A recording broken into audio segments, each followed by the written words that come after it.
Hi everyone, welcome to our channel. Thank you for joining us. For those of you who don't know us, I'm Leanne and this is Babybel. Today we're going to be talking about budgeting. In this video, we're going to show you how to set up a basic budget so that you can take control of your money. In previous videos, we've talked about how to choose the best savings account for your baby and also how much you would have to put away each month to enable them to have a certain amount by the time they're 18. But how do you know what you've got available to spend? What do you do if everything that comes in just goes straight back out again? That's where budgeting comes in. If you know exactly what's going in and exactly what's going out, you can see where you can make small changes that can add up to really big differences. Budgeting is something that John and I have always done, even before we met. I found it necessary when I was trying to save up for a deposit on a house whilst living on my own. And John was similar. In the last year or so, we found it just as necessary as a family due to furlough, having a new baby and genuinely wanting to make our lives better. You are noisy. There are loads of different ways that you can budget, but we use a spreadsheet and that's the method we're going to show you today. My co-host has gone to sit with Daddy for this bit because she wants to be involved in touching everything on the screen, so I've taken her out and she'll join us again a bit later. Because everybody's incomes and outgoings are different, we're going to base this budget on the average national UK household income of around £30,000 per year and an average figure for all the bills, rent, mortgage, that sort of thing. So I've got my laptop here, which will be screen recording, and I will place it on the screen so you can see exactly what I'm doing.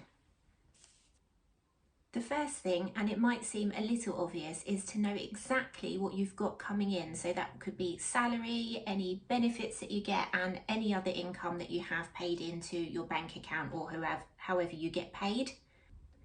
This is easy if your income is the same every month, but if you work shifts or you get commission, it may be best to base your budget on the smallest amount you're likely to receive each month, just so that you can avoid any nasty surprises.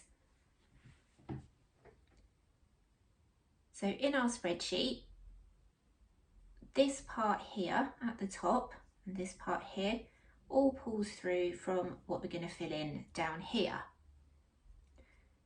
So what we do is we fill in our essentials. So these are things like mortgage, rent, bills, insurances, things that you have to pay and are non-negotiable. These get filled in this budget section here. You can split this part into essentials if you wanted to, or you can do like we've done here and split it into household, transport, insurance, etc. It's important to fill this section in with the exact figures rather than just guessing and putting them in. Best way to do that is to go into your bank account and have a look at your direct debits and standing orders and see what goes out each month. Once you've filled in everything that you have to pay for in this column, I've included insurances and childcare in this section. The next thing to fill out is debt repayment. It's so easy just to pay off the minimum amount each month or just whatever you've got available at the time, but that can mean that you end up paying back even more for even longer, and we've all got much better things to be spending our money on. I haven't included mortgages in this debt section as it's more than likely that you're either paying for a mortgage or a rent, so this is in the essentials part. This section is for credit cards, loans, car payments, etc. One of the reasons I went with using an average income rather than our own is because I wanted to go through how important this debt section is, and we don't actually have any debts at the moment. That's because we've budgeted so carefully over the years. Now, I'm not saying that we earn hundreds of thousands of pounds, because we don't, or that we've never had any debt. But we've used this method to understand exactly where our money goes and have been able to just pay everything off. We do have a credit card that we use to buy everyday things and then pay it off at the end of every month before we start incurring interest. We do this because it's good for our credit rating, but more importantly, we get nectar points on it, which add up over the year, and then we use it to buy our Christmas food shopping. In fact, I'm going to put together a video that shows you how you can maximise your income while on maternity leave. So if this is something that you would find useful, let me know in the comments below, and don't forget to subscribe so that you don't miss it. So with this debt section, fill in what you know you have to pay off. So that could be a set amount for a loan or a car payment, and then set an amount that is significantly higher than the minimum payment you need for any credit cards. This is really important. The more that you pay off each month, the less you'll end up paying back overall. Take a look at your credit card statement to see what your minimum payment is, and then also have a look and see how much interest you incur each month. Sometimes that can be almost as much as the minimum amount. So for example, if you're paying back £50 a month, which is the minimum amount you need to pay, you could be incurring £45 of interest each month. And that means that you're only actually paying £5 a month of that outstanding balance. And if you've got a balance of £1,000, it's going to take forever to clear that at £5 per month. I'm not a financial advisor, but it may well be worth looking into whether you can do a 0% balance transfer for your credit cards. The bit you fill in after that are the things that you choose to have but you have to pay for monthly. So that can be things like your broadband, your Netflix, your gym. Then you should look at this one, which is your emergency fund. Emergency funds are really important to have in case something goes wrong. So for example, if your boiler was to die, have you got money to be able to pay to have it repaired? You don't want to be relying on credit cards for this, because that is then getting you into more debt. So having an emergency fund is really, really important. After that, you're left with fun things like days out and takeaways, as well as hair and nails, and clothes, and then savings. In this example, you can see that they haven't really budgeted much for savings, and that is budget only. This actual column here is for filling in each month how much you actually spend, so that if you do overspend on anything, you can see where it is and how much it's going to impact you that month. So how can this family free up more money so that they can put more away into savings?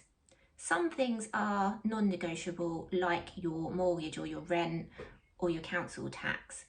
But comparison sites make it so easy these days for you to be able to compare how much you're paying for your gas or your electric, as well as any insurances that you've got.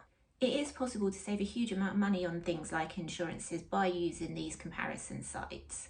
And it works out cheaper to pay for these things annually instead of monthly. Most companies add around a 5% admin fee when you pay for things monthly.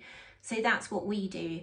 We tend to pay for things like car insurance, house insurance and TV licence up front, and then we're saving around £10 to £20 each year on each thing. We also have different bank accounts for different things, so each month we add a little bit to them. We have one for holidays, birthdays, that sort of thing.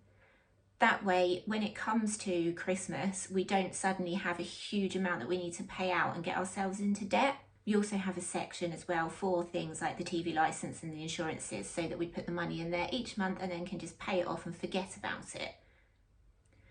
This bit here and here is where they can make the most amount of savings.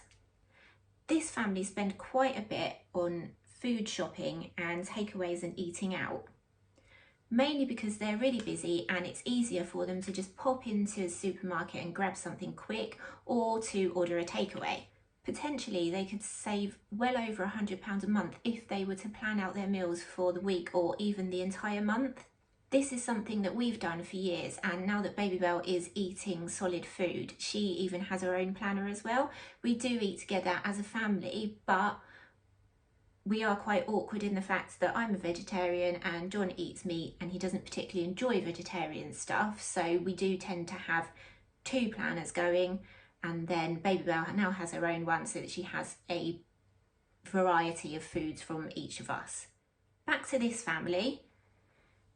Do they really need TV, which is Sky, Netflix and Disney Plus?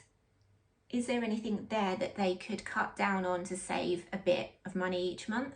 Could they reduce the amount they spend on their mobile phones? We've been on a SIM only plan now for a couple of years because the phones that we had were doing the job that we needed and they were still working perfectly fine.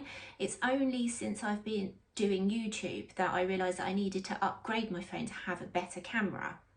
But instead of going through Vodafone or another mobile phone provider and paying £70 a month, I used money that I had been putting away for myself over the last year or so to buy the phone outright and stay on the SIM only deal that we had.